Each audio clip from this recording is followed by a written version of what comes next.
من الأشياء اللي كتكون خزان كبير جدا للصدمات اللي كنتعرضوا ليها في الطفولة ديالنا هو الجسد. أولا لأنه الجسر للعقل ديالنا عبر الحواس، فاحنا مثلا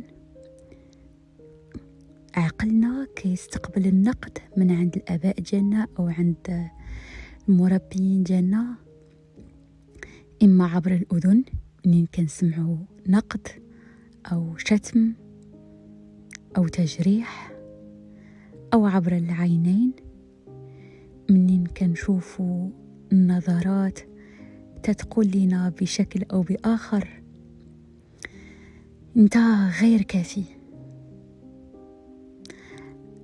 أو باللمس مني كيتعلق الأمر بعقاب جسدي كالضرب مثلا.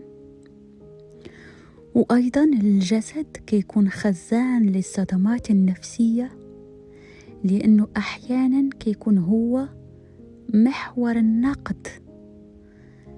فمثلا طفل أو الطفلة كيتلقى نقد بخصوص جسده، بخصوص شكله،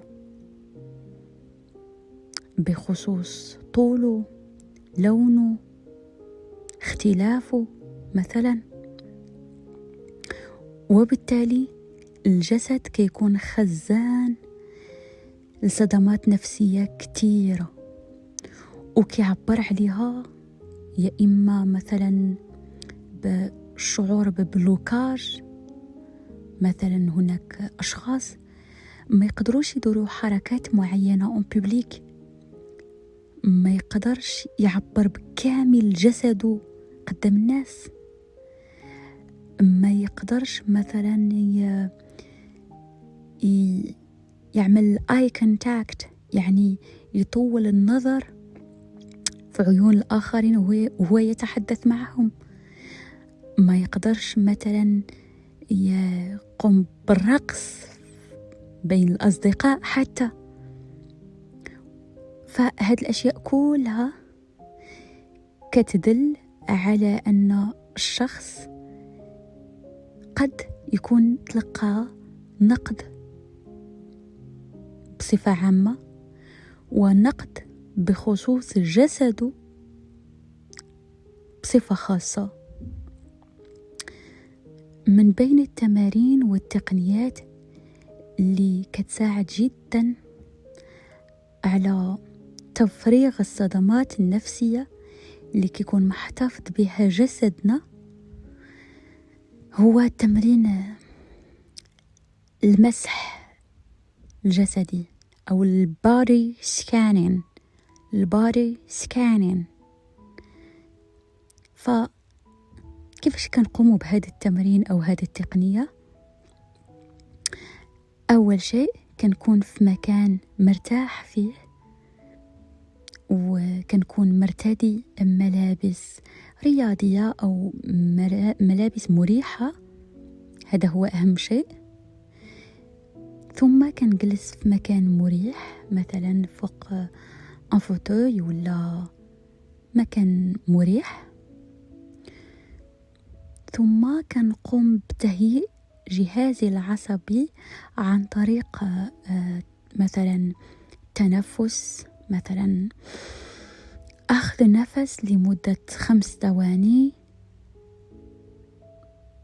ثم نمسك نفس لمدة 5 ثواني، ثم نطلق النفس لمدة 5 ثواني أيضا.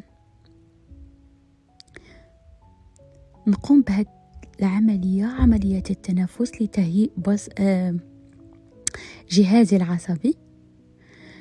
ثم نبدأ في البادي سكانين. كيفاش كنقوم بالبادي سكانين أو المسح الجسدي؟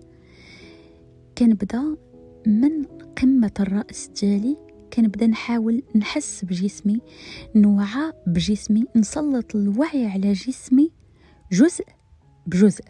كنبدأ مثلا بقمة الرأس، ثم الجبين، ثم الحاجب الأيمن، الحاجب الأيسر، العين اليمنى، العين اليسرى، حتى آخر أصبع في قدمي. وطبعا كنعطي الوقت لهذا الوعي الجسدي، يعني كنشعر بالجزء، كنحس به، وكنحاول نشوف مثلا واش هذا الجزء فيه شد معين، يعني واش شوية كونتراكتي، واش شوية مزير، واش فيه وخز معين، يعني واش مثلا شي حاجة كتحرقني في هذه البلاصة، واش كاين شي إحساس معين مثلا بالخجل. مثلا يقدر بعض المناطق الجسدية منين دير عليها السكانين تحس أن عندك خجل، تحس أنه لا حشومة، علاش كنفكر أنا في هذا المكان مثلا، أو لا تحس بالعار، لا هاد البلاصة ما زويناش عندي أنا، ما كتعجبنيش في جسدي. أو لا تحس مثلا بالمقارنة، تقول لا هاد البلاصة عندي مثلا ما كتستجبش لمعايير الجمال اللي كاينة في المجتمع. المهم أي إحساس حسيتي به وعى به، وإذا كان إحساس جميل استمتع به، وإذا كان إحساس من قبيل العار أو الخجل وعى به، كن واعي به، ثم حاول ترسل لراسك رسائل كتقول أنا ممتن لهذا الجزء في جسدي، أولا لأنه كيأدي وظيفته، أنا ممتن ليه لأنه كيعاون أعضاء أخرى في أنها تأدي وظيفتها، وأنا ممتن ليه لأنه كيساهم في أن حياتي تكون مزيانة، في أن حياتي تكون بخير، في أنني ننجح في بزاف ديال الحاجات في حياتي. ولو يكون هذا الجزء احنا كنشوفوه بسيط جدا، ونستمر في حال هكا كل جزء، نشوف إلى ما كان حتى شي شعور ندوز، إلى كان شعور نشوف هل هو شعور طيب نستمتع ونبتسم، إذا كان شعور غير طيب نذكر راسي بالامتنان اللي خصني نوجهه لهذا العضو، ونجرد بعض الأشياء علاش أنا ممتنة لهذا العضو هذا. نستمر هكا حتى نسالي الجسد ديالي كامل.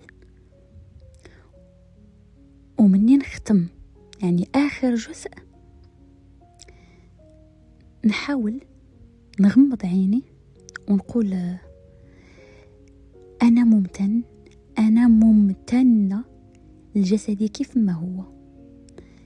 جسدي منذ الصغر كيدير جهده، كيدير اللي قدر عليه باش يوفر لي حياة مزيانة، باش يكون هو في أحسن صورة ممكنة، وباش يتجاوز صعوبات كتيرة واجهتني أنا وياه.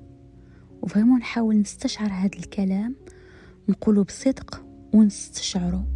وإلا ما حسيتش به المرة الأولى، يعني إلا المرة الأولى حسيت أني فقط كنقوله من أجل قوله فقط، معليش، مع التكرار ديال التمرين غادي يبدا يتخلق اتصال قوي بيني وبين جسدي، وبالتالي فكرة ديال الامتنان ليه في الأخير غادي تولي أصدق وأعمق.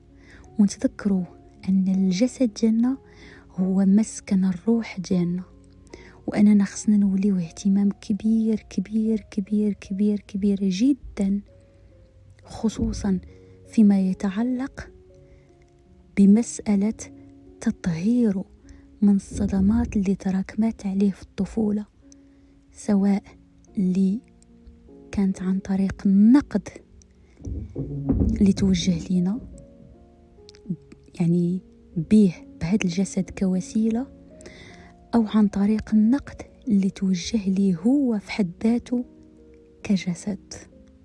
فنعتني بأجسادنا، نعتني بمساكن روحنا، ونمتنوا ليه كل نهار، لأنه هو وسيلة الفعل والفكر والحياة. سلام.